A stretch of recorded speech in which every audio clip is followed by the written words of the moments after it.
Assalamualaikum warahmatullahi wabarakatuh.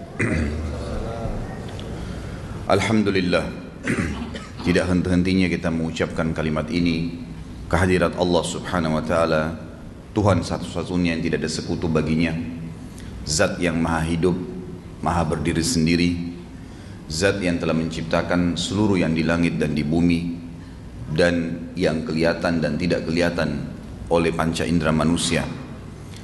Telah diajarkan oleh Nabi kita Muhammad SAW untuk selalu mengucapkan kalimat Alhamdulillah, dan ini kalimat rahasia seorang hamba diberikan dan ditambahkan nikmatnya. Maka sangat wajar kalau kita membaca Alhamdulillah, wassalatu wassalamu ala rasulillah, dan kita membacakan salawat dan taslim kepada Nabi SAW, juga karena Allah dan malaikat yang memberikan salam kepada beliau. Bahasan kita melanjutkan tentang sirah atau sejarah para sahabat Nabi, dan pada pagi ini kita berharap Allah subhanahu wa ta'ala berkahi majelis kita membahas Khalifah Rashidah yang keempat, Ali bin Abi Thalib radhiyallahu anhu. Sebelum membahas tentang beliau, ada beberapa hal yang saya ingin titik beratkan dulu. Yang pertama, ikhwan dan akhwat sekalian, sejarah-sejarah tokoh Islam, terutama kalangan raja-raja, kalangan orang-orang saleh, banyak sekali. Tidak ada umat yang sekaya umat Islam dalam informasi seperti ini. Kita kalau ingin mencari raja-raja yang terkenal orang Islam, banyak. Ingin cari orang kaya umat Islam, banyak. Ingin mencari orang pintar orang Islam, banyak. Nggak ada batasnya. Dan subhanallah, tidak ada umat seperti umat Islam yang pada figur satu orang itu berkumpul padanya hampir semua kelebihan ini. Ada raja, orang beriman, kaya raya, fisiknya sempurna, berani, banyak keturunan, berkumpul semuanya. Ada raja-raja, raja saja, punya wilayah kekuasaan, tapi apakah dia pintar? Apakah dia mendalami agamanya? Raja manapun, kaisar manapun Nasrani, tidak pernah bertemu antara seorang kaisar itu dengan kelebihan dia patuh dengan agamanya, seorang alimnya. Selalu dipisahkan dalam agama mereka antara seorang pemimpin sama orang yang alim. Kalau kita berbeda, dalam Islam ini luar biasa. Kita malah tidak memilih seorang pemimpin, kecuali memang ada padanya ilmu agama. Dan kalau dia sudah faham ilmu agama, dia tahu agama menyuruh dia menjadi orang yang mampu untuk mengeluarkan zakat, disuruh membantu orang-orang, dia akan ada pertanggungjawaban hari kiamat dari perbuatan-perbuatan dia. Baik dia akan dapat balasan surga, buruk dia akan dapat hukuman. Dan kisah-kisah orang-orang yang akan kita sampaikan, yang kita akan sampaikan ini adalah Ali radhiyallahu anhu, dan sebelumnya dari Abu Bakar, Umar, Uthman. Ini orang-orang yang bersatu tadi semuanya. Udah pintar pendidikan agamanya, maksudnya pengetahuan agamanya sangat luas. Kemudian secara fisik mereka juga sempurna. Mereka secara iman tidak bisa ditanggulangi, tidak bisa lagi dibahas karena luar biasanya keyakinannya kepada Allah. Dan mereka raja, gitu kan. Mereka mencapai tingkat yang sering dikejar oleh orang-orang tanpa mereka jadwalkan sebelumnya. Dan subhanallah, begitu menjadi raja karena mereka punya ilmu agama, maka tercapailah prestasi-prestasi yang luar biasa. Telah sampai kepada kita dan sudah saya sampaikan alhamdulillah tentang bagaimana kehidupan Abu Bakar, bagaimana perannya, kiprahnya, bagaimana Umar, bagaimana Uthman, dan hari ini kita masuk ke Ali radhiyallahu anhu. Dan ini yang dikenal dengan Khulafaur Rasyidin. Memang disuruh kita menjadikan mereka sebagai suri tauladan. Maka bagi yang mencari figur kekuasaan raja, dia akan temukan di sini. Yang mencari figur keimanan, kezuhudan, ilmu agama, dia akan temukan nanti di sini. Kalau dia mencari seseorang yang memiliki kekayaan tapi memang dihabiskan di jalan Allah, juga ada di sini. Apa saja, seorang ayah yang berhasil, seorang suami yang berhasil, ada semua pada diri mereka. Maka sangat salah kalau ada orang tidak menjadikan mereka sebagai suri tauladan. Teman-teman sekalian, kita adakan tablik akbar ini bukan seremoni, bukan meramaikan masjid, Bukan hanya saling mengajak satu sama yang lain, tapi kita harus mengikhlaskan niat kita dan kita mengambil pelajaran dari orang-orang ini. Abu Bakar, Umar, Uthman dan Ali, betul mereka sahabat Nabi, tapi mereka manusia seperti kita. Mereka punya dua mata, mereka punya dua tangan, mereka punya dua kaki. Mereka juga punya waktu 24 jam sebagaimana kita 24 jam. Bukan berarti para sahabat punya waktu 28 jam, lebih 4 jam dari kita. Tidak, sama saja. Dan kisah-kisah mereka dijaga oleh Allah Azza wa Jalla dan sampai kepada kita sekarang, itu untuk menjadi ibrah agar kita bisa menjadi seperti mereka. Ini hal mendasar yang saya ingin titik beratkan. Jadi kita di sini sedang mempelajari figur orang yang akan dijadikan sebagai suri tauladan. Di dalam Islam juga ada namanya nasab, jalur keturunan. Kita disuruh jaga jalur keturunan itu. Kata Nabi SAW, telusuri jalur keturunan kalian karena memudahkan kalian untuk silaturahim. Baik, ini perintah agama kita. Tapi ada satu poin ulama titik beratkan yang perlu difahamin. Ternyata ada yang lebih hebat daripada jalur nasab. Itu adalah jalur wahyu, gitu kan? Jalur wahyu ini mengalahkan nasab. Mengalahkan nasab. Jadi Nabi Muhammad SAW harus didahulukan dari semua yang kita cintai. Diri kita, orang tua kita, anak-anak, harta, semua harus dikalahkan. Jadi semua muslim, mau dia suku apa, mau bahasanya apa, mau fisiknya seperti apa, tetap sama jalur wahyu nomor satu dalam hidupnya. Sehingga dia hidup dimanapun, wahyu jadi panduannya. Dan ini tidak dimiliki oleh agama yang lain. Bahkan agama Samawiyah profetis saja yang dulu, Yahudi dan Nasrani tidak memiliki ini, konsep ini. Mereka tidak punya konsep ini. Orang-orang yang dianggap belajar agama, ya sudah agama. Gak ada hubungannya antara agama dengan politik, gak ada hubungannya antara agama dengan ekonomi dan seterusnya. Makanya orang-orang barat sekarang bingung melihat umat Islam. Ini agama apa Islam ini? Semuanya dihubungkan dengan agama. Bangun tidur dihubungkan dengan agama, mau makan hubungkan dengan agama, pakai baju hubungkan dengan agama, mau menikah hubungkan dengan agama, ekonomi, politik, semua dengan agama. Sementara mereka tahunya tidak bisa agama dicampur baurkan dengan pemerintahan. Makanya mustahil bagi mereka seorang pendeta pastor jadi presiden, mustahil itu. Kalau kita terbalik, kita malah titik beratkan seorang alim yang kita sodorkan untuk menjadi pemimpin. Bahkan sampai sekarang para dai-dai kita sepakat, selama bukan orang alim yang kita pilih sebagai pemimpin, maka akan terjadi seperti sekarang. Jangan heran kalau tempat zina masih terbuka, khamr masih dibolehkan, media masih bebas. Ya pemimpinnya memang orang awam, wajar saja itu. Dan kalau bukan seorang alim ulama yang memimpin kita, kira-kira siapa yang akan memimpin? Tentu orang awam yang datang, gitu kan? Saya sudah jelaskan waktu itu dari sisi Abu Bakar, Umar, Uthman dan sekarang Ali radhiyallahu anhum ajma'in. Tidak ada subhanallah di antara mereka yang mahir sebelum dikenal Islam ilmu ekonomi. Gak ada waktu itu teknologi canggih. Tapi kiprah mereka dalam kehidupan bermasyarakat, bersosial, berekonomi, berpolitik luar biasa hanya karena landasannya wahyu. Makanya jalur wahyu ini mengalahkan jalur semua termasuk jalur nasab nih. Yang kita tahu tidak ada mantan orang tua, tidak ada mantan anak. Dalam Islam kita ditekankan untuk menjaga jalur tersebut, gitu kan? Gak boleh durhaka dengan orang tua, gak boleh orang tua mengkalikan kewajiban anaknya. Tapi itu pun dikalahkan dengan jalur wahyu. Dan ini hal mendasar yang sangat luar biasa, gitu. Yang sangat luar biasa. Baik, sebelum juga masuk ke Ali radhiyallahu anhu, saya ingin titik beratkan. Ada hal setelah saya review membaca tentang beliau. Jadi ini saya gabungkan antara apa yang saya pernah belajar di Madinah dulu, apa juga yang saya dapatkan informasi dengan buku yang sedang kita bedah tentunya. Dan saya sengaja memilih buku ini agar kita punya referensi. Kalau saya datang dengan tulisan tangan saya, nanti akhirnya akan ada lagi berita, Ustaz Khalid sebarin berita sembarangan. Kemarin ada sampaikan kepada saya, Ustaz ada katanya berita tentang Umar, masalah ini yang pernah antum sampaikan di Blok M kayaknya berbeda informasinya. Saya tanya, mana rujukannya akhi? Ada rujukan nggak?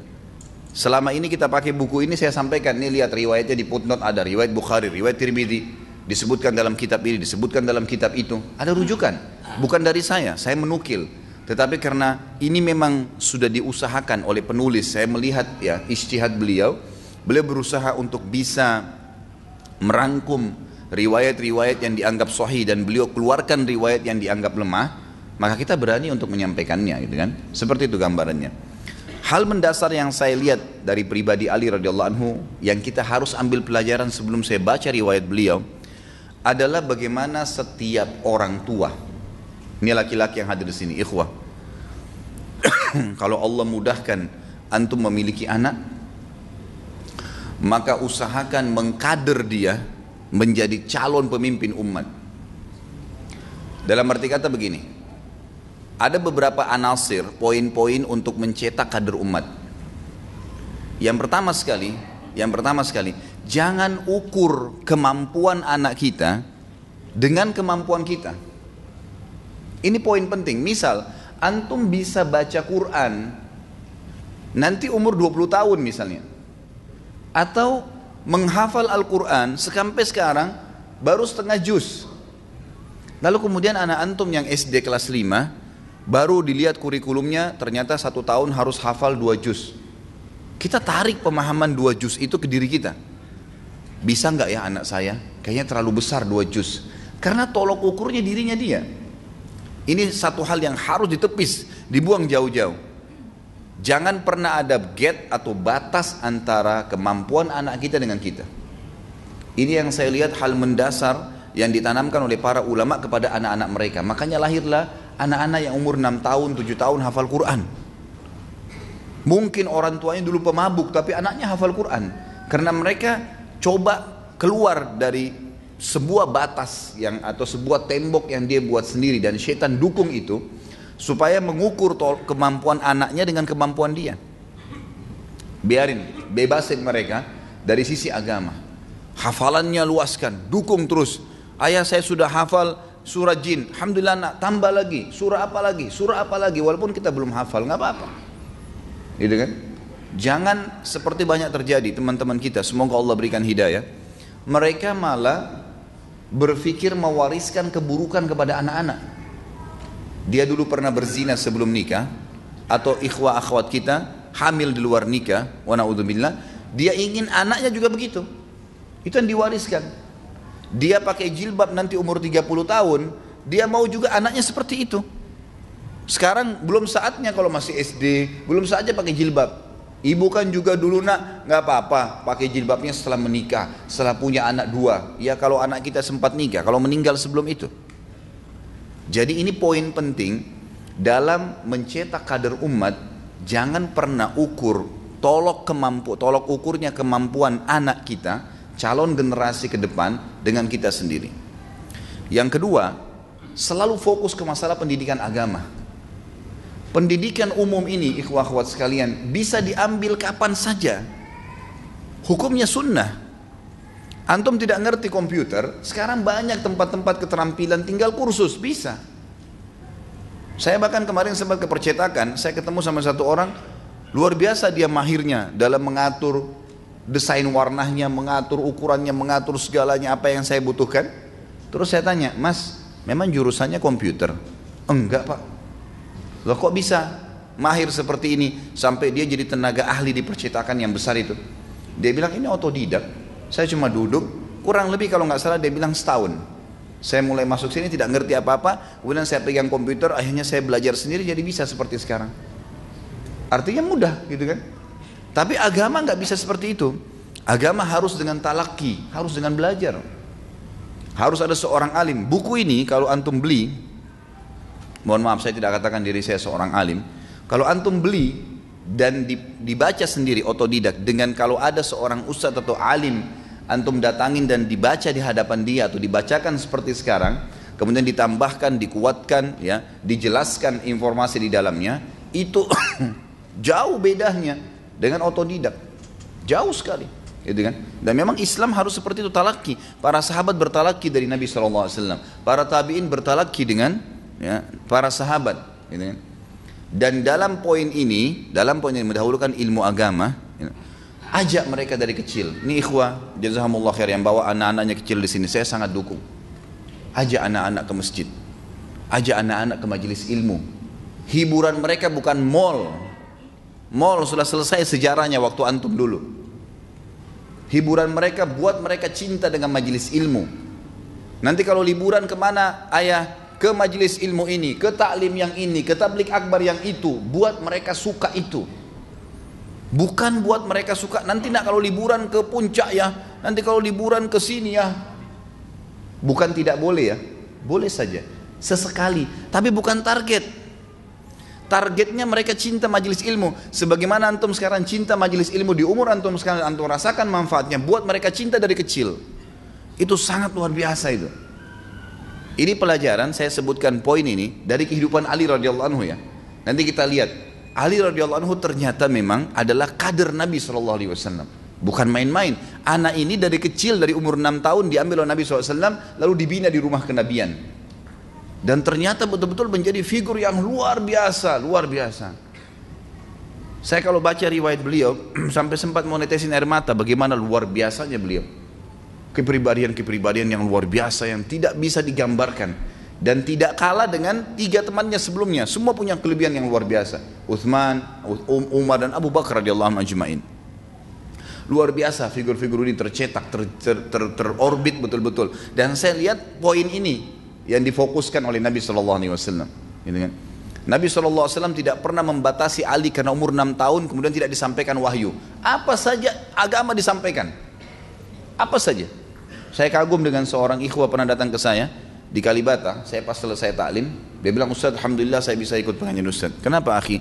Sudah lama saya lihat di YouTube. Dan ini Ustaz, anak saya, ada anaknya mungkin kelas 2, kelas 3 SD. Kenapa anaknya Pak? Dia bilang, ini anak saya, setiap malam kalau mau tidur saya dengarkan ceramah Ustaz. Awalnya. Sekarang Ustaz ketagihan, setiap mau tidur harus dengar ceramahnya Ustaz Khalid. Dan hampir semua ceramah sudah didengar sama dia dari YouTube. Gitu kan? Sekarang setiap malam dia ketagihan dengar ceramah. Itu kalau ayahnya mati, saya jamin sudah jadi amal jariah itu. Jadi yang diidolakan seorang alim, seorang dai, sekali lagi saya bukan katakan diri saya, siapapun ustadz ya, siapapun yang memang kebetulan ada, kita punya peluang, alhamdulillah. Cuma saya bahasakan diri saya di sini karena memang teman-teman di sini, alhamdulillah tim kita sudah ada yang memang langsung mengupload, gitu kan. Kalau ada ustadz yang lain silakan, siapa saja yang bisa berikan manfaat. Tapi memang harus ilmu agama di sini. Fokusnya adalah masalah ilmu agama. Itu kewajiban. Sementara ilmu lain itu umum. Ilmu lain umum. Yang ketiga, hubungkan antara fasilitas yang diberikan kepada anak-anak itu dengan prestasi. Dengan prestasi. Kalau kamu hafal 5 juzna, ayah berikan sepeda. Emang begitu? Apa yang dia minta? Ayah minta ini. Baik, syaratnya ya 2 juz Quran. Nih surah ini nak hafalnya. Selalu Quran. Kalau sudah hafal Quran, sekian 10 hadis. Setiap bulan 10 hadis kasih duit, nggak apa-apa. Oh nanti Ustaz dia tidak ikhlas. Itu bukan masalah ikhlas atau tidak ikhlas. Tidak ada hubungannya orang keikhlasan dengan terima duit. Kalau seandainya kita mau bicara keikhlasan, maka tidak perlu ada yang berinfak. Sekarang kalau misalnya satu orang berinfak di jihad di jalan Allah nih, dia keluarin duitnya, dia belikan kuda, unta semua. Terus orang yang terima, gimana orang yang terima itu? Berarti dia tidak ikhlas karena dia terima dari orang lain. Enggak ada hubungannya. Ikhlas itu bicara masalah hati. Kalau begitu semua dosen nggak boleh terima gaji dong. Nggak ada hubungannya itu. Jadi hubungkan prestasi dia dengan sesuatu, gitu kan? Maksudnya hubungkan fasilitas itu dengan prestasi, ini penting, gitu kan? Jadi berikan support, maka ini penting sekali. Hubungkan dan selalu prestasinya hafal Quran, hafal Quran, hafal Quran. Ya, ikut di majelis ilmu. Kalau ada sesuatu yang positif terus, ada pertanyaan masalah agama terus didukung, seperti itu. Saya melihat di sini bahwasanya Ali radhiyallahu anhu terbentuk, ya, memang sejak dini karena umur 6 tahun diambil oleh Nabi SAW. Setelah Nabi SAW melihat Abu Talib pamannya memiliki anak yang cukup banyak dan Nabi SAW sudah menikah dengan Khadijah dan punya kemampuan. Dan waktu sebelumnya Nabi SAW pernah hidup di rumah Abu Talib, numpang. Maka beliau balas jasa, beliau mengambil Ali. Dan mulai semenjak itu Ali dianggap seperti anaknya sendiri, karena ini sepupunya. Kemudian Nabi SAW didik betul-betul menjadi kader yang luar biasa. Dan kita bisa lihat hasil pendidikan itu dari apa yang kita pelajari nantinya. Saya bilang di sini, mendidik anak sejak dini di atas ilmu dan iman akan melahirkan ulama yang kokoh dan kekar nantinya. Juga pengalaman ilmu yang benar hanya akan melahirkan kebaikan. Kalau dia terbiasa dengan kebaikan-kebaikan ilmu, nanti dia akan terbentuk dengan ilmu itu. Gitu. Nanti kalau terbentuk ilmu itu akan membentuk juga pribadi dia yang sangat kuat serta menjaga atau menjadi tauladan di masyarakat. Ada poin penting lain lagi. Masalah berhubungan mengkader umat ini, kita juga harus tahu ya, kita ini umat terpilih, ikhwah-ikhwat sekalian. Umat terpilih. Wallahi ikhwah-ikhwat sekalian, agama yang kita anut ini agama yang paling benar. Inna dina indallahil Islam. Enggak ada yang lain. Agama yang antum anut ini, yang antum sekarang sedang pelajari halal haramnya, yang antum terapkan dalam kehidupan sehari-hari, antum hati-hati dari pelanggarannya dan antum kerjakan yang diperintahkan adalah agama yang paling benar. Allah mengatakan agama di sisi Allah hanya Islam.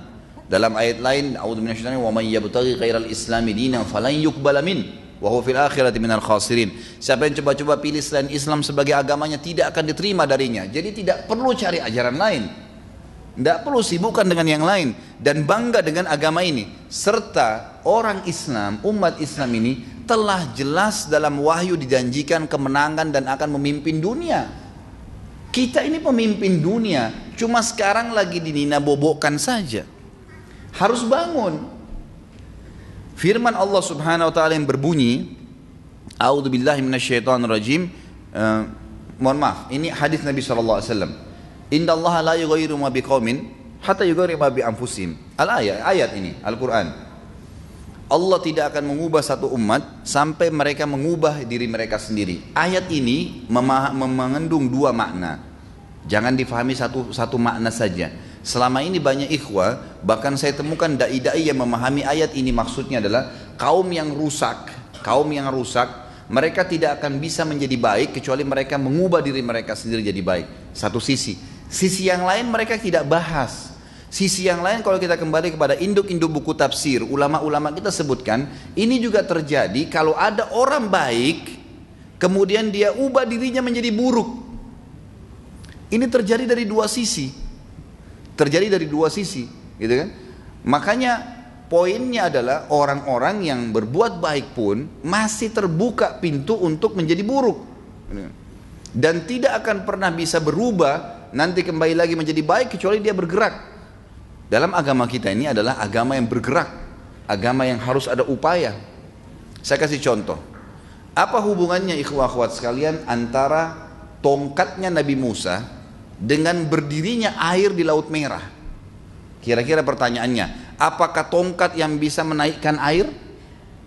Nabi Musa kayak menaikkan air? Itu satu pertanyaan. Pertanyaan yang lain lagi. Apakah tanpa mencambukkan tongkat di Laut Merah Allah nggak bisa buat air berdiri? Bisa, gitu kan? Tapi kenapa ada proses menghantam tongkat ke pinggir laut? Karena Allah mau kita bekerja, kita berusaha. Usahanya itu tidak ketemu, tidak berimbang dengan hasilnya. Tongkat dihantam ke laut, tidak ada hubungannya tongkat itu. Tapi hasilnya air naik, selamat mereka. Artinya bahwa wahai umat Islam, jangan tidur terus, bergerak. Banyak kita menghayal, nanti akhir zaman kita memimpin. Akhir zaman kapan? Antum sudah akhir zaman sekarang. Mau tunggu kapan akhir zaman itu?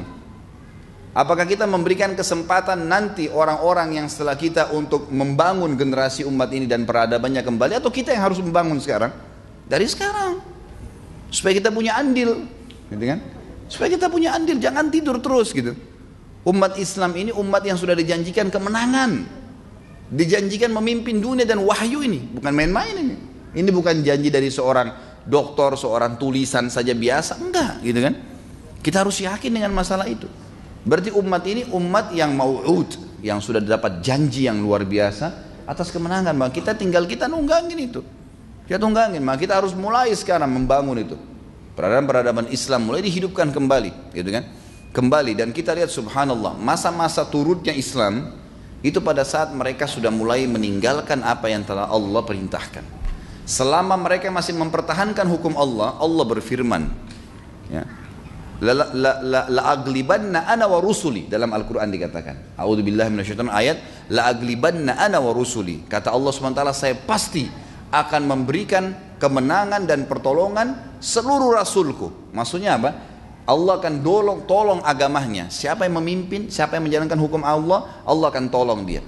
Kapan kata ulama keluar dari kriteria ini, walaupun dia pemimpin muslim, walaupun prajuritnya banyak, tapi kalau negaranya sudah mulai keluar dari hukum Islam, maka Allah akan hancurkan.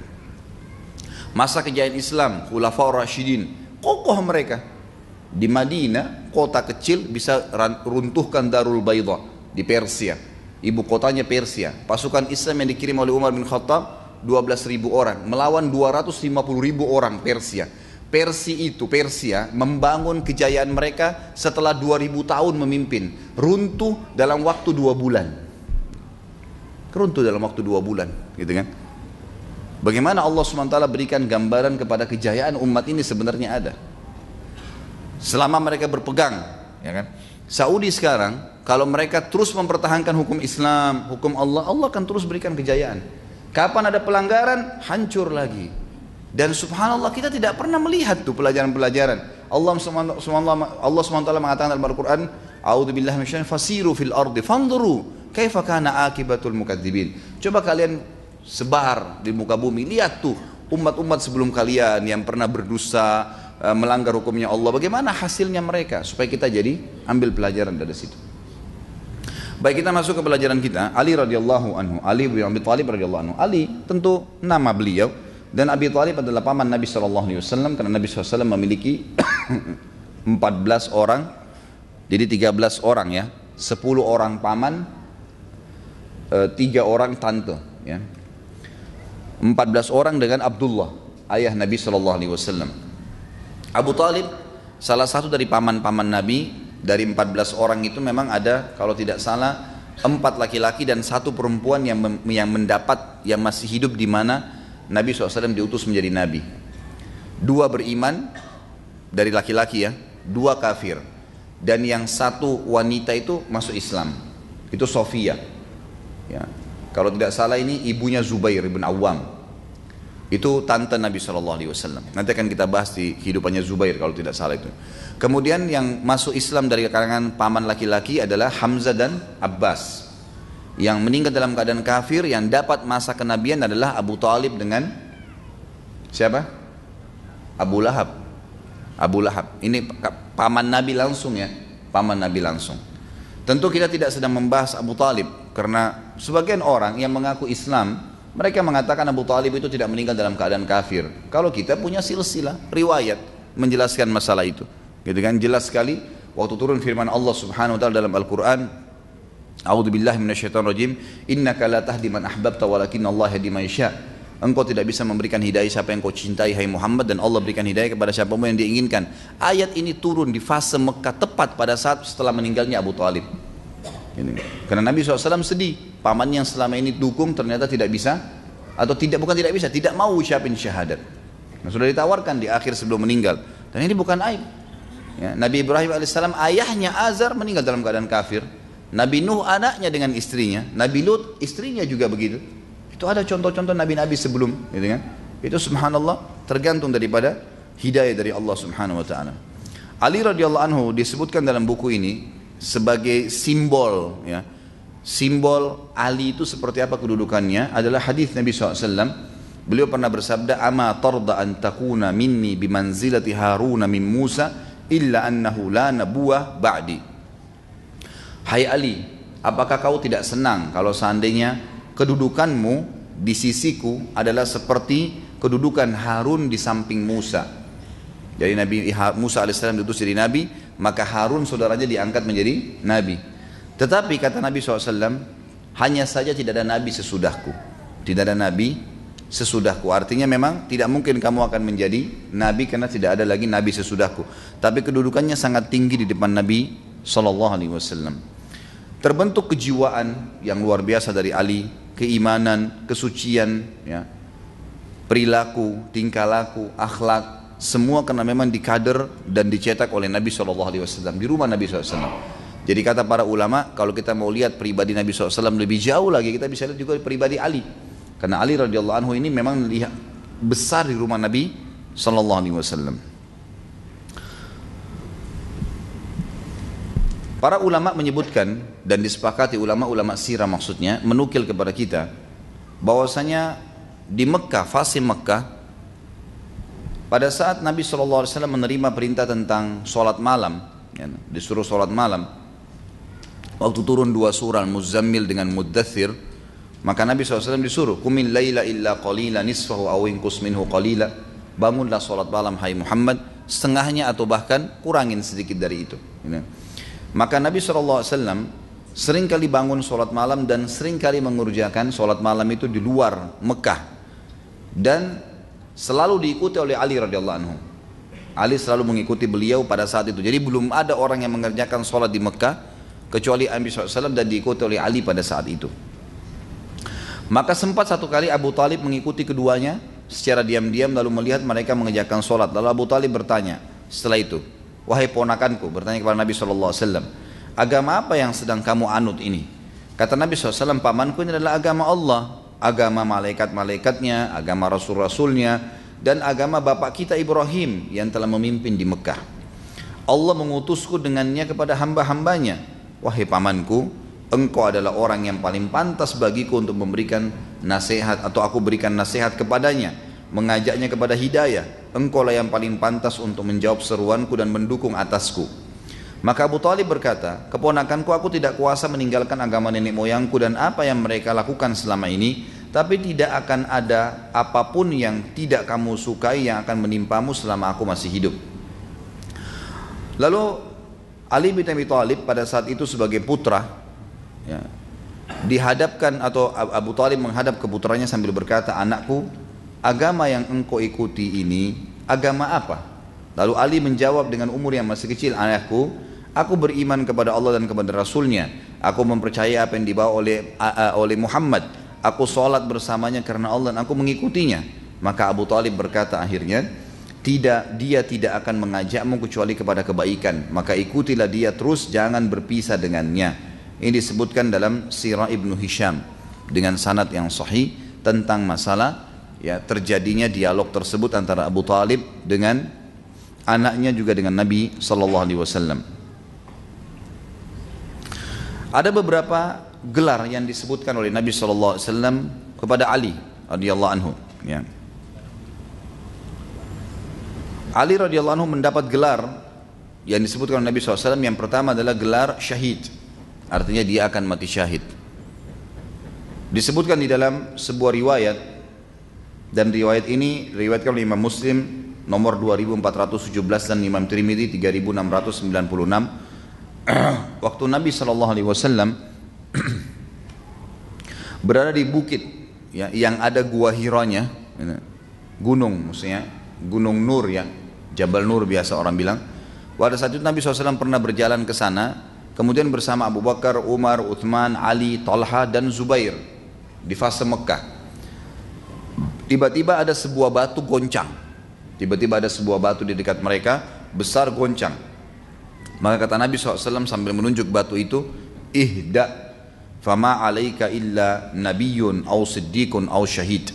Tenanglah, karena di atas gunung ini, di dekatmu hai batu, tidak ada yang lain kecuali seorang nabi, seorang siddiq Abu Bakar, dan yang lainnya orang-orang yang akan mati syahid.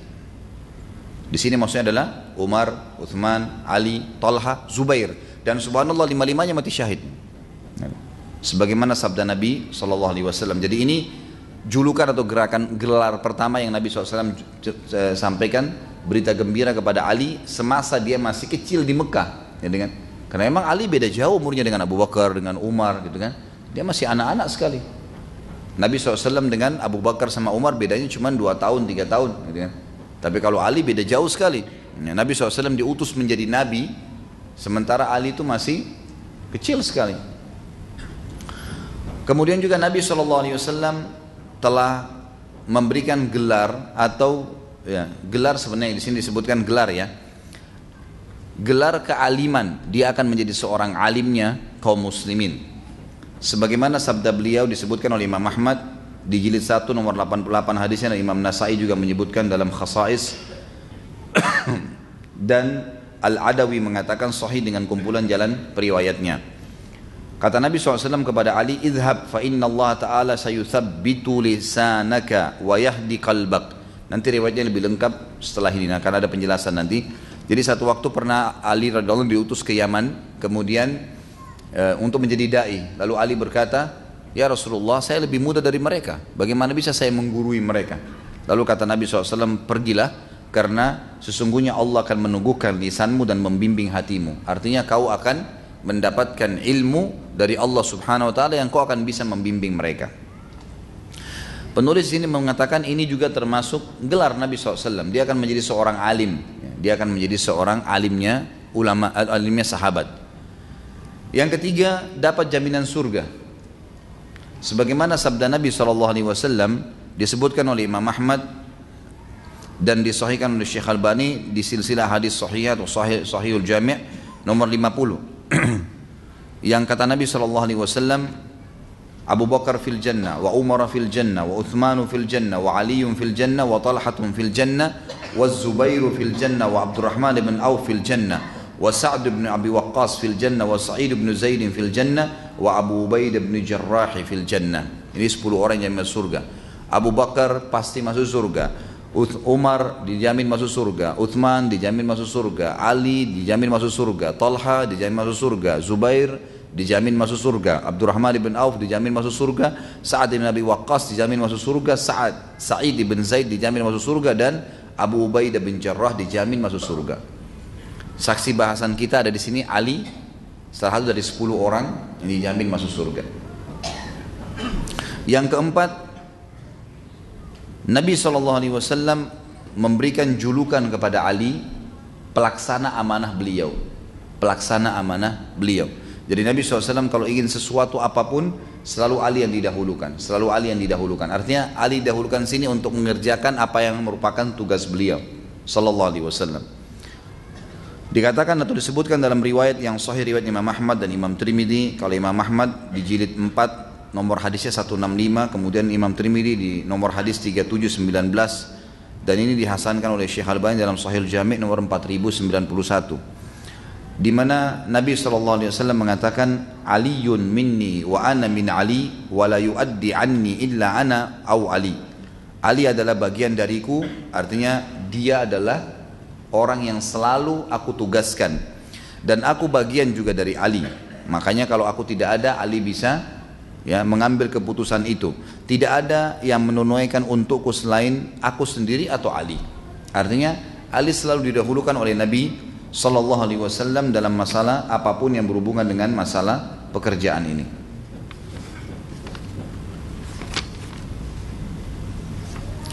Selanjutnya adalah ada sedikit juga berhubungan dengan masalah kepercayaan Nabi SAW, atau tadi doa Nabi SAW agar dia menjadi alim. Ada riwayat ditambahkan di sini, pada saat Abu Talib meninggal dunia, di dalam riwayat yang disebutkan oleh Imam Ahmad juga dan Abu Ya'la dalam musnadnya, serta Al-Adawi mengatakan hasan hadis ini atau riwayat ini. Waktu Abu Talib meninggal, maka Ali pun menghadap kepada Nabi SAW lalu berkata, pamanmu yang sepuh sudah meninggal. Lalu Nabi SAW bersabda, kuburkanlah dia, kemudian jangan melakukan apapun sampai engkau datang kepadaku. Kuburkan saja, selesai, jangan mengucapkan apapun, datang kepadaku. Ali berkata, maka aku pun menguburkan dan aku datangi Nabi SAW. Lalu beliau bersabda, mandilah dan jangan engkau melakukan apapun sebelum engkau datang kepadaku setelah mandi. Maka Ali berkata, lalu aku pun mandi, kemudian aku datang kepadanya. Lalu Ali berkata, lalu beliau berdoa untukku dengan doa-doa yang menggembirakanku, melebihi kegembiraanku mendapatkan unta-unta merah atau unta-unta hitam. Yang dimaksud dari riwayat sini adalah, dikatakan dalam riwayat ini, perawi berkata, setelah itu jika Ali bin Abi Thalib memandikan jenazah maka dia selalu mandi sesudahnya. Dari hadis ini diambil pelajaran oleh para ulama fikih, dikatakan dianjurkan dan disunnahkan kalau seseorang memandikan jenazah dia mandi juga. Dia mandi setelah memandikan jenazah. Allahu a'lam hikmahnya apa, tapi begitu.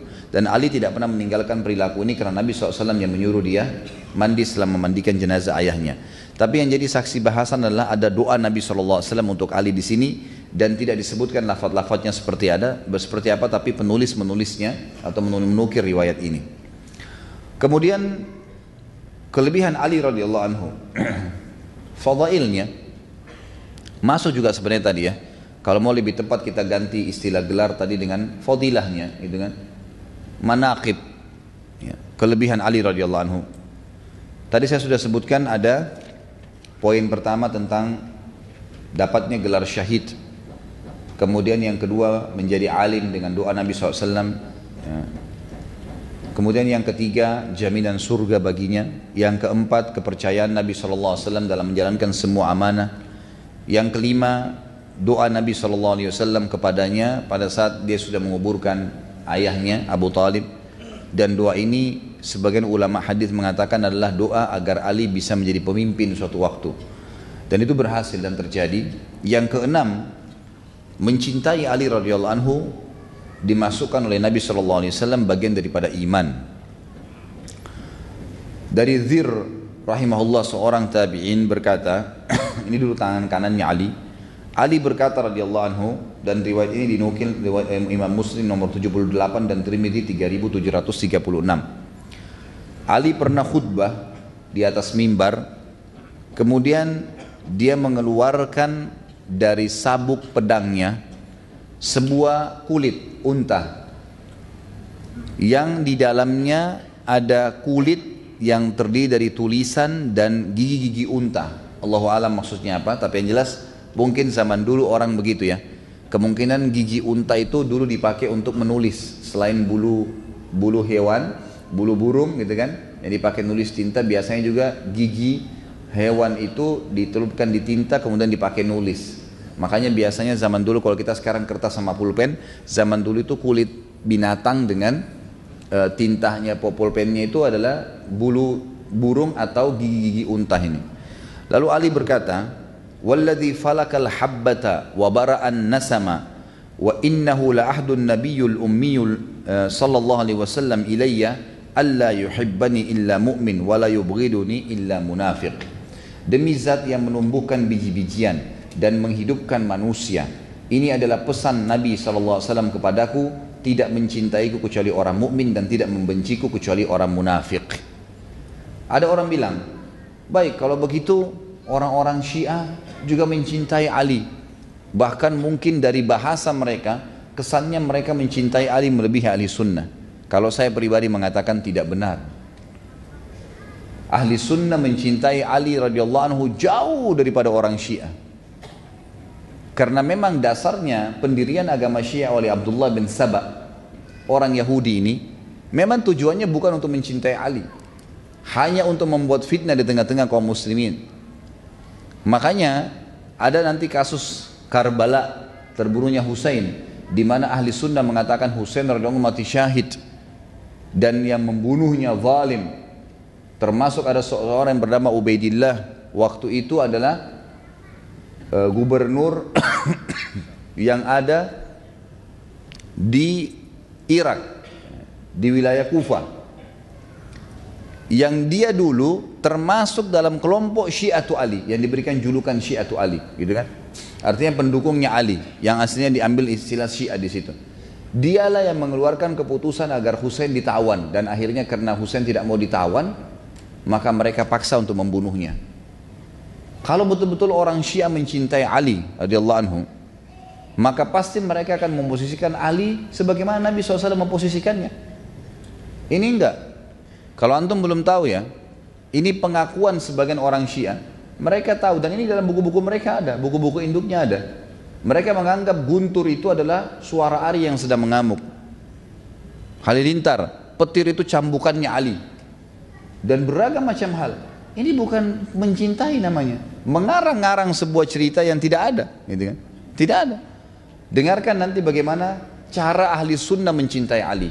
Seperti yang kita lakukan ini, menukil apa yang benar tentang beliau, lalu dijadikan sebagai pedoman hidup. Itu cinta yang sebenarnya, bukan mengarang-arang sesuatu yang tidak benar, kan gitu.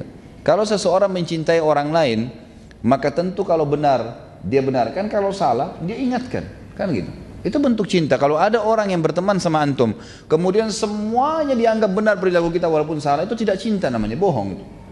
Nggak benar itu. Kita lihat misalnya orang-orang Syiah yang mengatakan atau mengagungkan Husain radhiyallahu anhu, yang kita anggap memang syahid, membunuhnya adalah zalim. Tapi kalau kita tidak berani mencap orang itu kafir, gitu kan? Karena memang mencap orang kafir itu ada hukum sendiri. Mereka tidak mengagungkan Ali lebih daripada Husain, Husain lebih daripada Ali. Kalau mereka memang mencintai Nabi SAW, yang mengatakan yang mencintai Ali adalah bagian daripada iman Nabi SAW, artinya Nabi harus lebih dicintai. Posisinya sekarang tidak seperti itu. Bahkan lahir di kelompok Syiah namanya Syiah Gulat. Cirinya kalau mereka mau salam, mereka tepuk paha mereka sambil mengatakan Khanal Amin, Khanal Amin, telah berkhianat Jibril. Mestinya wahyu turun kepada Ali bukan kepada Muhammad SAW. Ini ngawurin. Ini sudah di mana pemahamannya gitu? Jauh sekali. Nah, saya ingin titik beratkan di sini, bagaimana ahli sunnah mencintai Ali yang sebenarnya. Kita lihat sekarang poin demi poin, kita akan jelaskan bagaimana ahli sunnah menukil dengan fair, dengan apa adanya riwayat kebaikan-kebaikan Ali radhiyallahu anhu, dan kita selalu bertaraddi mengatakan radhiyallahu anhu dan juga kepada seluruh sahabat tidak terkecuali, dan kita mengambil hal-hal yang sangat positif dari mereka untuk kita jadikan sebagai suri tauladan. Nabi SAW ini juga masuk dalam kelebihan yang ketujuh ya. Tadi mencintai Ali itu adalah bagian daripada iman. Kelebihan yang ketujuh ditungkil oleh penulis di sini adalah bagaimana Nabi SAW mendidik Ali secara langsung, dan ini sering kali terjadi hampir di setiap lini kehidupan Ali radhiyallahu anhu, dan semua sahabat tidak seperti ini. Sahabat kadang-kadang momen-momen tertentu. Karena Ali tinggal di rumah Nabi SAW sebelum menikah, dan setelah menikah pun menikahnya dengan Fatimah, anak Nabi SAW, maka otomatis interaksinya akan sering. Dinukil oleh penulis riwayat Bukhari nomor 3705 dan Imam Muslim 2727 dan Imam Ahmad di nomor 136. Pernah Fatimah datang kepada Nabi SAW pada saat ada beberapa budak harta rampasan perang, lalu berkata, ya Rasulullah, lihatlah tanganku sampai sakit seperti ini, kemudian karena aku mencuci pakaian Ali dan Hasan Husain serta mengurus rumah, Ali pun sibuk punya kegiatan-kegiatan, bolehkah anda menghadiahkan kepada saya satu orang budak saja yang membantu saya di rumah? Nabi SAW waktu itu mendiamkan, dan Aisyah pun dan Fatimah pun pulang ke rumahnya. Kata Ali, pada saat kami akan tidur berbaring dia dengan Fatimah, tiba-tiba Nabi SAW mengetuk pintu rumah kami, kemudian duduk di antara kami, duduk di antara Ali dengan Fatimah, dan kami masih bisa merasakan dingin telapak kaki beliau karena waktu itu musim dingin dan malam hari Nabi SAW datang. Kemudian berkata ya, pada saat itu, ala uallimukuma khairan mimma sa'altumani idza akhadtuma madaji'ahuma tukabbirani arba'an wa thalathin wa tusabbihani thalathan wa thalathin wa tahmadani thalathan wa thalathin fa huwa khairun lakuma min khadim. Maukah kalian berdua aku ajarkan sesuatu yang lebih baik daripada apa yang kalian minta? Kalian berdua minta pembantu tadi, ada yang lebih baik daripada pembantu. Nabi SAW didik mereka secara langsung, gitu kan? Jika kalian berdua hendak tidur, maka bertasbihlah, bacalah ya, Allahu Akbar sebanyak 34 kali,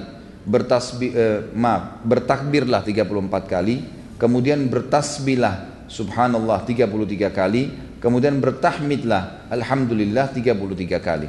Itu lebih baik daripada kalian mendapatkan seorang pembantu. Kata ulama hadis di sini ada banyak hal yang diambil pelajaran. Yang pertama adalah Nabi SAW memang menyampaikan wahyu ini, wahyu Allah Subhanahu Wa Taala tentang mestinya seorang Muslim pada saat mau tidur baca zikir tadi, dan pada saat capek bekerja juga dia hibur dirinya dengan membaca Allah Akbar 34 kali, Subhanallah 33, Alhamdulillah 33. Dan yang paling pertama disampaikan kepada Ali dan Fatimah radhiyallahu anhuma. Ya.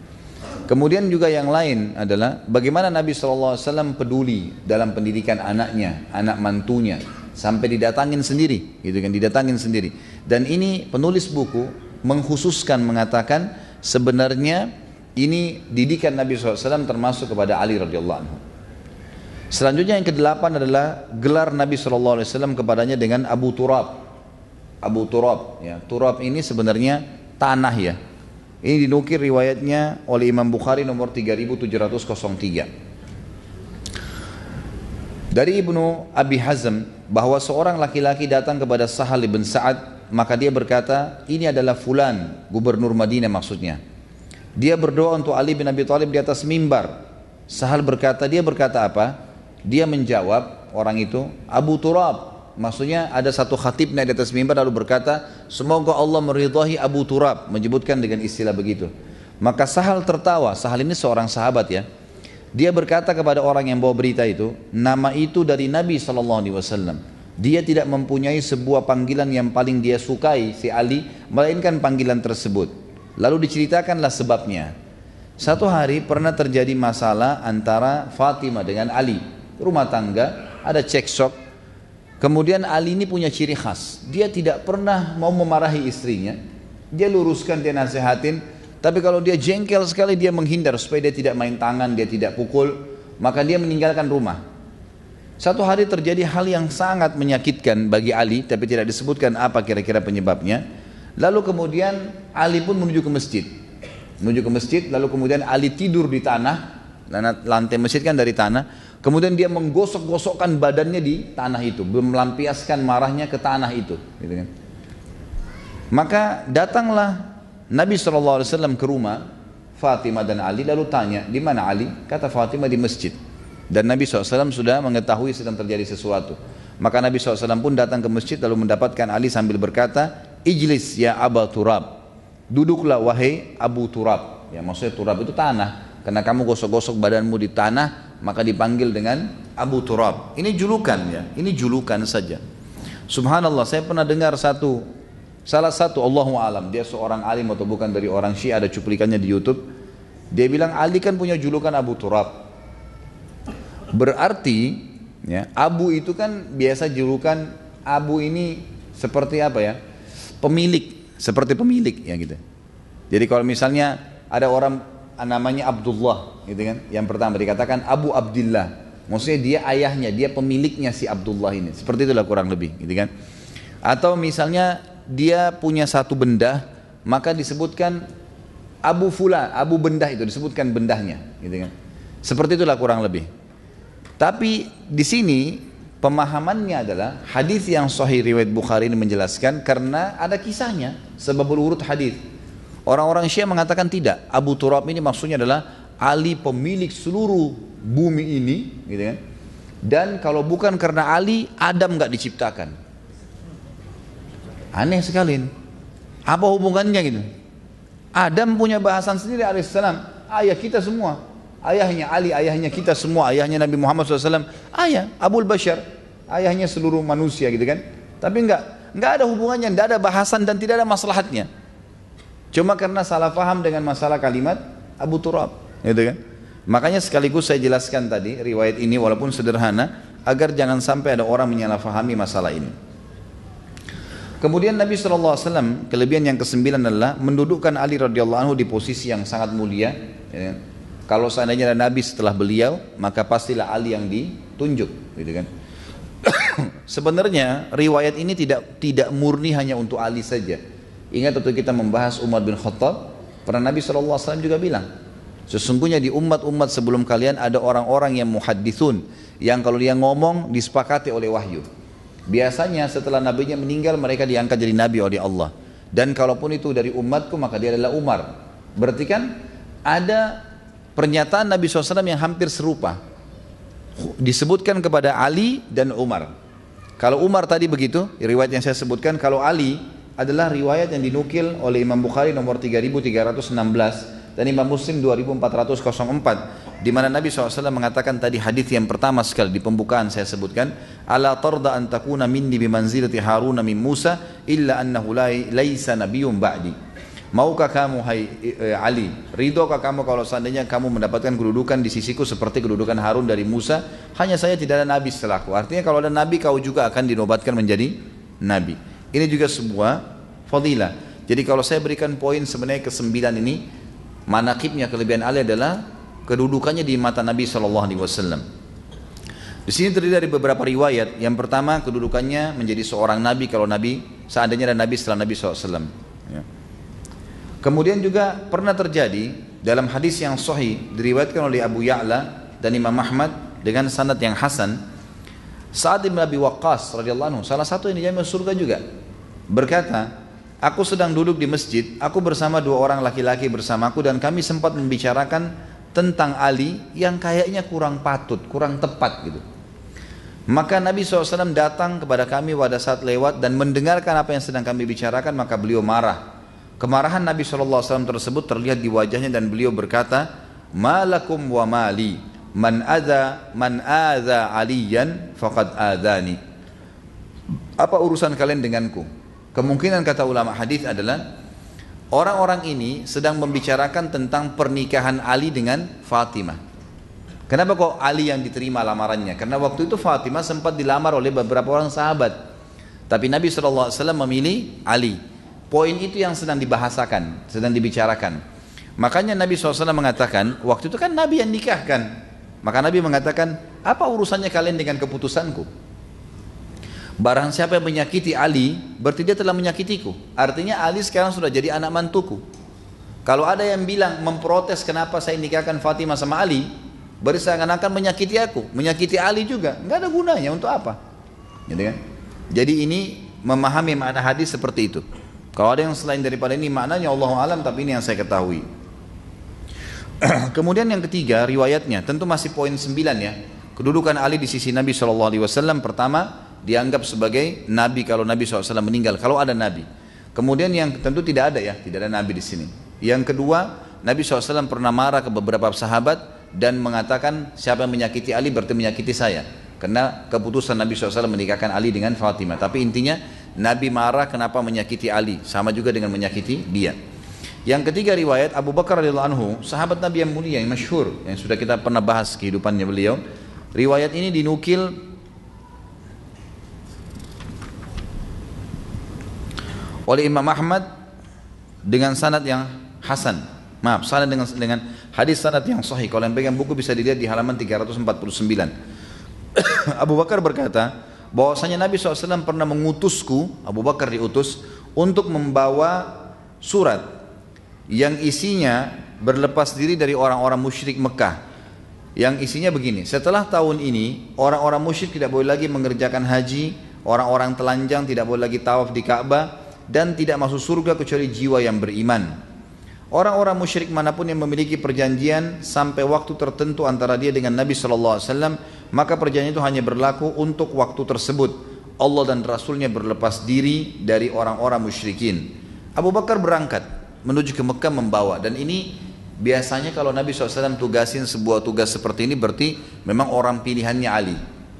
Nabi SAW tunjuk Abu Bakar, bawa ini dan bacain kepada penduduk Mekah. Setelah 3 hari perjalanan, nanti sudah mendekati Mekah, tiba-tiba saja Ali menyusul. Nabi SAW menyuruh Ali menyusul Abu Bakar, dan Ali sempat menemukan Abu Bakar sebelum masuk ke Mekah. Lalu Ali pun memberikan surat lain kepada Abu Bakar, yang surat tersebut berisi, wahai Abu Bakar, serahkanlah suratku kepada Ali dan biarkan dia yang membaca itu ke penduduk Mekah.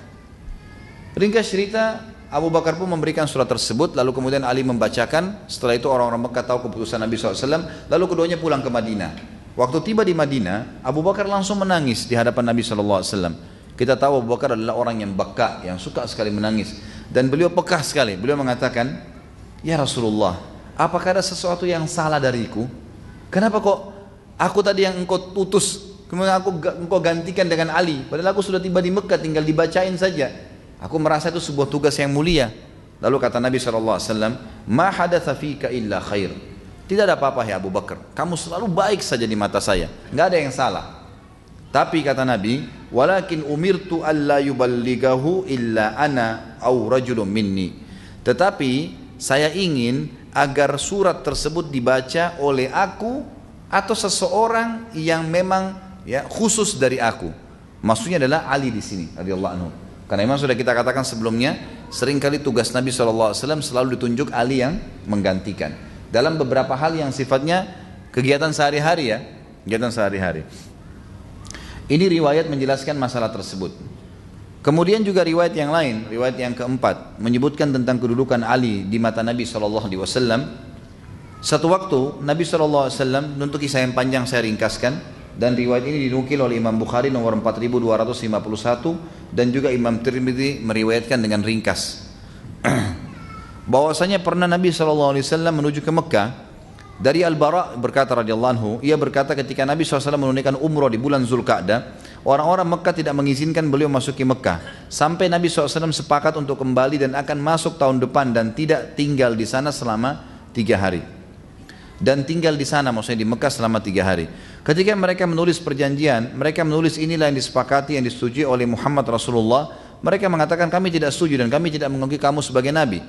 Maka Nabi SAW pun mengatakan kepada penulis waktu itu Ali, berkata, wahai Ali, hapuslah dan tulislah Muhammad bin Abdullah. Kata Ali radhiyallahu anhu, ya Rasulullah, saya tidak ingin menghapus nama anda selamanya. Lalu Nabi SAW mengatakan, hapuslah. Maka dihapuslah tulisan tersebut. Ringkas cerita, waktu mereka mau meninggalkan Mekah, ini yang jadi saksi bahasan, datanglah salah satu anak, ya, Hamzah. Jadi Hamzah radhiyallahu anhu ternyata waktu masuk Islam, khilaf di antara hadis sejarah tentang istrinya masih hidup atau tidak. Tapi kemungkinan ada riwayat yang menjelaskan kalaupun hidup memang tidak beriman. Hamzah, Abdurrahman bin Auf, banyak sahabat-sahabat yang memang istrinya nggak ikut beriman, gitu kan. Anak-anaknya juga ditahan di Mekah. Cerita ini ternyata ada satu anaknya Hamzah yang masih kecil waktu itu, di bawah 10 tahun, waktu melihat Nabi SAW sedang menuju dekat Mekah dan dilihat dari jauh, dia berteriak mengatakan paman, paman. Dia panggil Nabi SAW. Sebenarnya bukan paman ya, sepupunya. Tapi anak ini tidak mengerti. Jadi rupanya dia tahu itu adalah kerabat si anak ini. Maka dia mengatakan paman, paman gitu. Lalu Nabi SAW berkata kepada orang-orang yang di sekitarnya, waktu itu kebetulan ada Ali, ada Ja'far saudaranya Ali, ya, yang meninggal di perang Mu'tah, gitu kan, radhiyallahu anhu majma'in. Dengan Zaid bin Haritha. Zaid bin Haritha anak angkat Nabi SAW. Kata Nabi SAW, angkatlah keponakan kalian itu. Maka Ali, Ja'far dan Zaid berebut ingin menggendong anaknya Hamzah. Ingin menggendong anaknya Hamzah. Maka Ali berkata, dia adalah sepupuku dan aku yang lebih dulu tadi untuk menggendongnya. Lalu Ja'far berkata, dia juga sepupuku dan aku menikahi tantenya. Karena Ja'far menikahi, ya, saudaranya, bukan saudaranya, sepupunya Hamzah, gitu kan. Jadi menikahlah dengan dekat satu sama yang lain. Kemudian Zaid berkata, dia ponakanku karena aku anak angkatnya Nabi. Berarti aku lebih berhak. Mereka saling berebut karena Nabi kan tadi perintahkan gendonglah anak ini, gitu kan. Maka mereka berebut, mereka anggap itu sebuah fadilah. Disitulah keluar hadis Nabi SAW. Kebetulan waktu itu anak ini sedang dipegang oleh tantenya perempuan, yang kemungkinan kata ahli hadis tantenya ini yang menceritakan kepada si anak, itu sana kerabat ayahmu, gitu. Maka anak ini pun mengejar Nabi SAW. Maka pada saat itu kata Nabi SAW, keluarlah hadis yang masyhur, riwayat Imam Bukhari tadi sudah saya jelaskan, al-khalatu bimanzilatil saudara kandungnya ibu itu pengganti ibu. Dan ini ada hukum sendiri dalam masalah ini ya. Kalau ibu antum meninggal, maka yang menggantikan posisi ibu adalah saudara kandungnya. Itu wajib kita bakti dengan mereka. Jadi kalau di kedudukan dalam bakti, kalau orang tua kita meninggal, nomor 1 pengganti ibu adalah saudarinya. Ibu, saudarinya ibu, bukan saudaranya ya. Biasa dikenal dalam bahasa Arab dengan khalah. Kemudian datang setelah saudarinya ibu, saudara kandungnya ayah, paman, silang ya, saudarinya ibu, posisi yang setelahnya saudara kandungnya ayah, paman. Kemudian datang setelah itu saudaranya ibu laki-laki, baru datang saudarinya ayah perempuan. Jadi ini posisi yang ulama mengatakan pengganti orang tua pada saat meninggal, yang lebih pantas untuk dibakti. Kata Nabi SAW, al-khalatu bimanzilatil tante, saudarinya, ibunya anak ini lebih pantas untuk memeliharanya. Kalian boleh menggendongnya tapi bukan membawanya ke Madinah. Lalu waqala li Aliyun, lalu Nabi SAW berkata kepada Ali, anta minni wa ana minka. Saya bagian dari kamu, kamu bagian dari saya. Artinya kamu nggak usah pikir bawa anak ini atau tidak, tetap aja kamu akan hidup bersama saya. Wa qala li Ja'far, dan Nabi SAW berkata kepada Ja'far saudaranya Ali, ashbahta khalqi wa khuluqi, kamu juga nggak usah khawatir karena kamu orang yang paling mirip secara fisik dengan saya dan secara akhlak. Artinya nggak usah berebut tentang anak ini, kamu juga punya kedudukan sendiri. Wa qala li Zaidin, dan beliau berkata sallallahu alaihi wasallam kepada Zaid bin Haritha, anak angkat Nabi, anta akhuna wa maulana, kamu saudara kami dan kamu adalah maulana. Maula ini istilah budak yang dibebaskan, gitu kan. Wa qala Aliun ala tatazawwaj binta Hamzah, wahai Rasulullah, Ali berkata, tidakkah anda menikahi anaknya Hamzah? Ternyata ada anak Hamzah perempuan yang sudah dewasa. Kata Ali, tidakkah anda nikahi anaknya Hamzah yang perempuan ini? Bukan yang baik, bukan yang kecil tadi ya, ada yang lain, gitu kan. Qala innaha ibnatu akhi minar radha'ah, sesungguhnya dia adalah ya, anak keponakanku dari susuan. Tapi saksi bahasan kita adalah bagaimana Nabi SAW mengatakan pada Ali, anta minni wa ana minka. Ada riwayat yang lain menunjukkan kedudukan Ali radhiyallahu anhu di mata Nabi SAW, dan itu subhanallah dinukil oleh Muawiyah bin Abi Sufyan. Ini keadilan ahli sunnah wal jamaah, kita mengangkat semua riwayat dan tidak ada yang kita benci. Muawiyah radhiyallahu anhu seorang sahabat yang mulia, dan juga ini masih sepupu Nabi SAW karena ayahnya Abu Sufyan. Ketemu tetap sama-sama di Quraisy, gitu kan. Banyak orang kadang-kadang tidak faham masalah ini ya. Akhirnya mereka menganggap membenci sebagian dan mengkafirkan sebagian, gitu kan. Ini tidak benar, atau mencintai sebagian saja mereka. Muawiyah radhiyallahu anhu, pada saat terjadi perselisihan nanti yang kita sebutkan tentang perang Siffin di tahun 37 Hijriah di bulan Safar, Sa'ad bin Waqqas radhiyallahu anhu berkata kepada Muawiyah, mengapa engkau tidak mencela Abu Turab? Jadi ada cerita, sekaligus saya sampaikan sekarang. Salah satu kasus terbesar di kehidupannya Ali di zaman khilafahnya beliau adalah terjadinya perang Siffin. Siffin ini perang, Siffin sebuah lokasi di negeri Syam, di wilayah Syam. Waktu Uthman bin Affan terbunuh, dan sudah kita jelaskan di akhir hidup beliau terbunuh, di depan rumahnya Uthman radhiyallahu anhu, dan yang banyak masuk di dalam rumahnya Uthman itu jumlahnya orangnya, sebagian ahli sejarah mengatakan kalau bukan puluhan ratusan. Dan tidak ditahu siapa yang membunuh Uthman secara khusus langsung, karena pada saat Uthman ada yang tusuk, yang lain pada ikutin nusuk-nusuk semuanya. Jadi tidak jelas siapa. Tapi yang jelas yang membunuh Uthman adalah pengikutnya Abdullah bin Sabah. Siapa Abdullah bin Sabah? Pendiri pemahaman Syiah. Semua buku sejarah ahli sunnah menjelaskan dengan riwayat yang sahih, pembunuh-pembunuhnya Uthman adalah pengikutnya Abdullah bin Sabah. Nanti juga yang membunuh Ali pengikutnya Abdullah bin Sabah. Ya, ini semua orang-orang yang sudah jelas tersebar fitnah, gitu kan? Dan perlu diambil pelajaran teman-teman sekalian. Abdullah bin Sabah adalah orang Yahudi yang pura-pura masuk Islam. Dan kita punya lebih dari beberapa riwayat yang menjelaskan banyaknya orang Yahudi yang menyelip di tengah-tengah umat Islam untuk membuat kekacauan. Bukan sekarang ya, dari dulu. Bukan mustahil sekarang juga begitu. Banyak mereka menggunakan nama-nama Islam. Kalau antum belum pernah dengar, pernah ada dua orang Yahudi di zaman keemasan Mesir dulu, khilafah Mamalik namanya ya.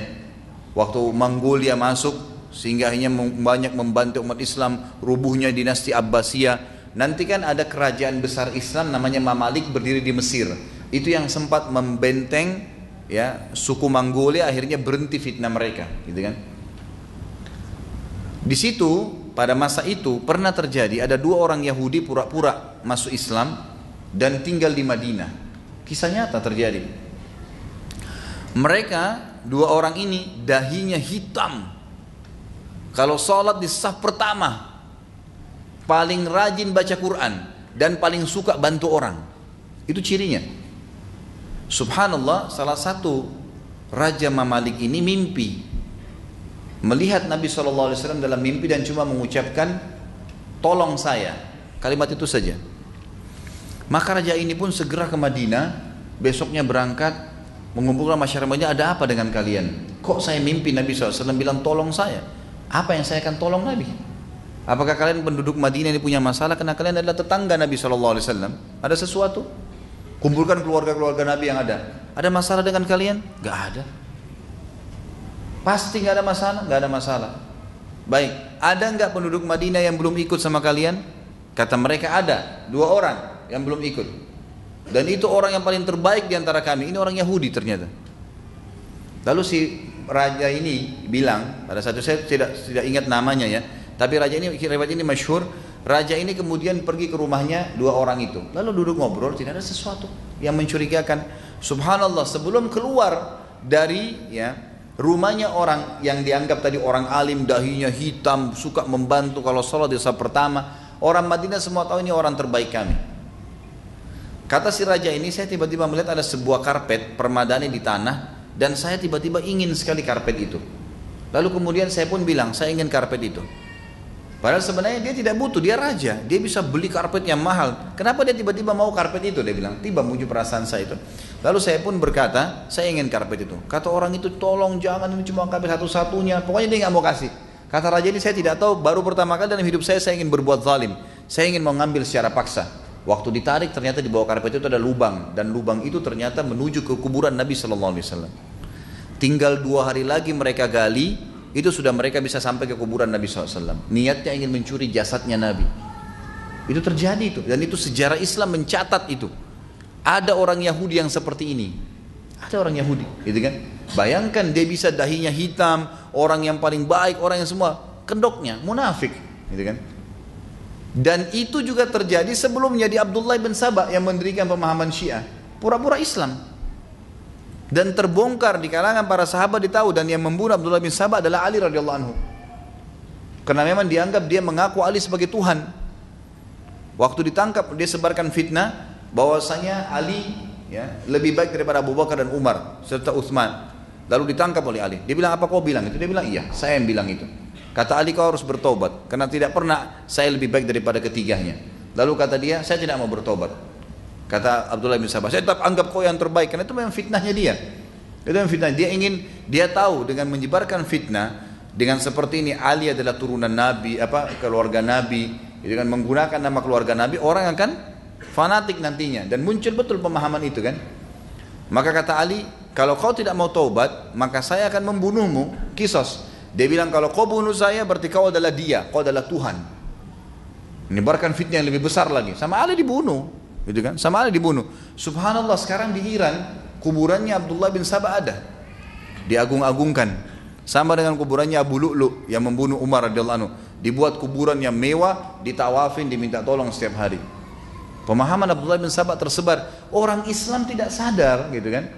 Kita tidak sedang membahas individual ya. Individual teman-teman kita yang di Iran, semoga Allah kasih hidayah, banyak yang tidak tahu, lahir dalam keadaan pemahaman itu. Tetapi orang tidak faham bahwasanya umat ini sedang diserang dari dalam dan banyak, terutama kalangan orang Yahudi. Pemahaman Abdullah bin Sabah sekarang tersebar, itulah pemahaman Syiah yang banyak dari orang Yahudi asalnya. Dari orang Yahudi asalnya, Allahu a'lam.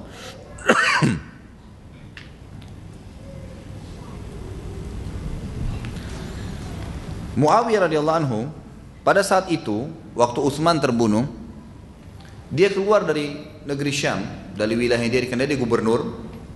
Dia minta agar Ali radhiyallahu anhu sebelum dipilih jadi khalifah, tolong tangkap dulu pembunuhnya Utsman. Ini fitnah besar terjadi, jangan biarin ini terjadi. Setelah Utsman pembunuhnya ditangkap, kami akan baiat. Ini yang disepakati Ahli Sunnah wal Jamaah, disebutkan dalam hampir semua buku-buku sejarah kita, hampir semua buku-buku hadis kita menukil riwayat ini. Mengatakan bahwasanya Muawiyah waktu itu tidak ingin memerangi Ali. Lalu kemudian Ali pun keluar ke negeri Syam, niatnya untuk ya berdiskusi dan berdialog dengan Muawiyah, dan itu jelas dalam suratnya Ali yang mengatakan, wahai Muawiyah, kau baiat dulu aku, setelah itu kita cari pembunuhnya Utsman, karena kalau tidak ada pembaiatan bahaya. Nggak ada khalifah, susah untuk menangkap siapa pembunuhnya. Pembunuhnya banyak ini, pembunuhnya banyak, gitu kan. Akhirnya kedua belah pihak sepakatlah dengan itu.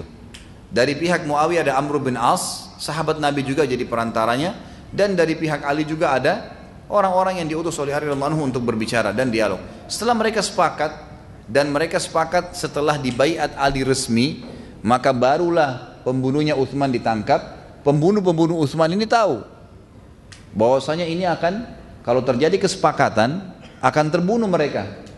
Dan nanti akan saya jelaskan, sebelumnya ada perang Jamal. Nanti akan ada perang Jamal, kita akan bahas insya Allah. Maka sebelumnya juga sama, mereka buat kekacauan. Pengikutnya Abdullah bin Sabah ini memang mengacaukan di dalam.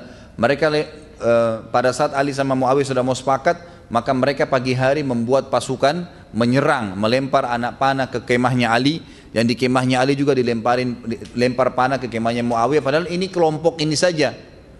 Akhirnya keduanya berperang. Dan pada saat sudah banyak korban, Muawiyah pun sama Ali sepakat untuk memberhentikan secara total, tidak boleh peperangan. Dan Muawiyah mengatakan, kalau begitu Ali silakan kau pimpin khilafah, dan saya tidak mau lagi bermasalah dengan ini. Silakan kamu ambil Ali, termasuk membunuhnya Utsman bin Affan. Seperti itu gambarannya. Itu yang sebenarnya terjadi pada saat perang Siffin.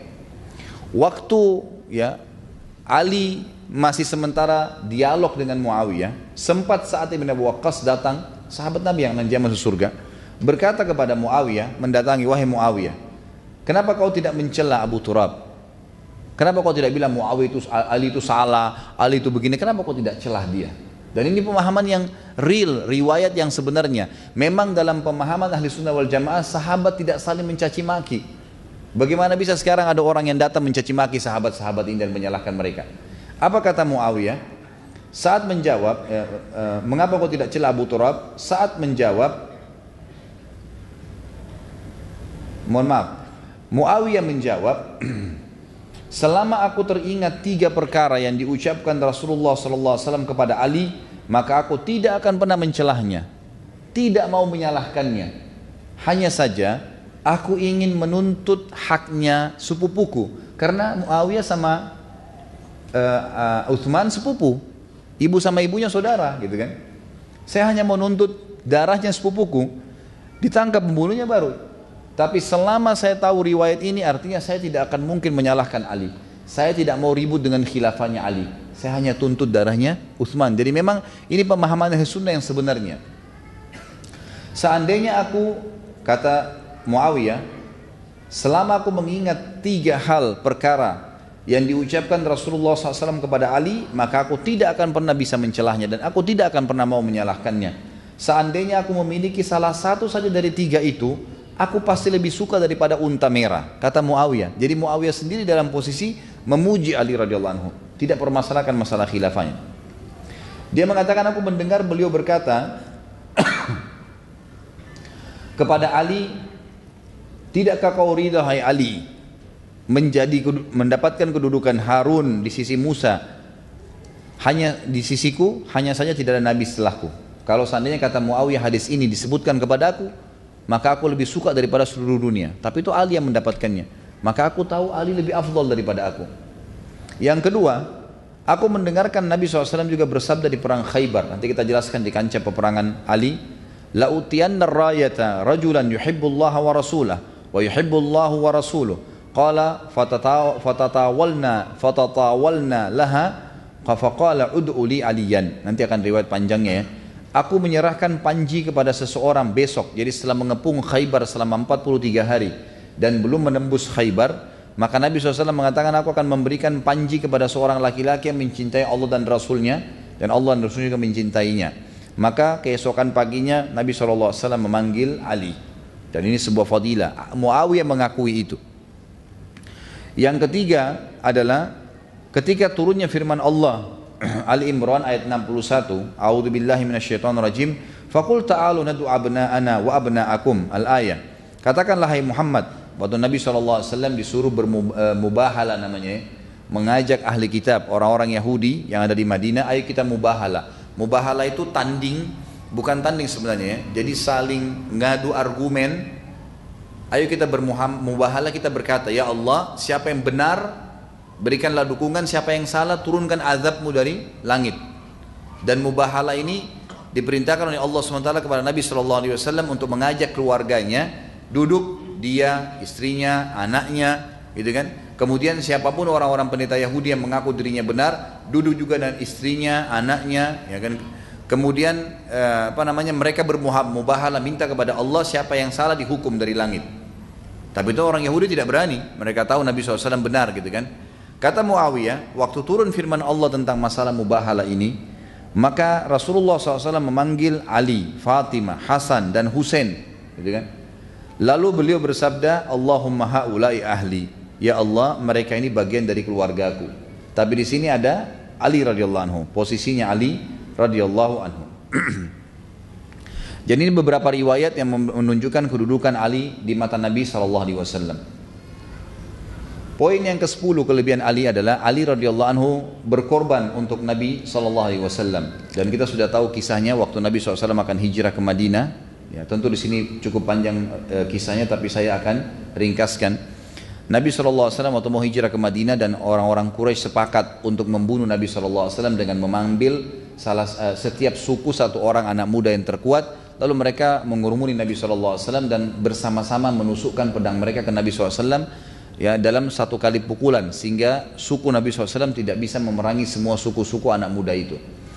Waktu itu Nabi SAW menyuruh ya, Ali radhiyallahu anhu untuk tidur di ranjangnya dan menggunakan selimut Nabi SAW dan menutup seluruh tubuhnya. Artinya apa di sini? Pengorbanan, ya, pengorbanan. Kalau Ali cuma tidur di ranjangnya tidak pakai selimut, kan orang Quraisy bisa tahu, oh ini Ali. Tapi enggak, memang sengaja dibuat seperti dia Nabi. Waktu Nabi SAW pergi, ringkas cerita, maka orang-orang Quraisy pun masuk ya, ke tempat tidur tersebut. Untungnya dengan hikmah Allah SWT mereka tidak langsung menghantamkan pedangnya.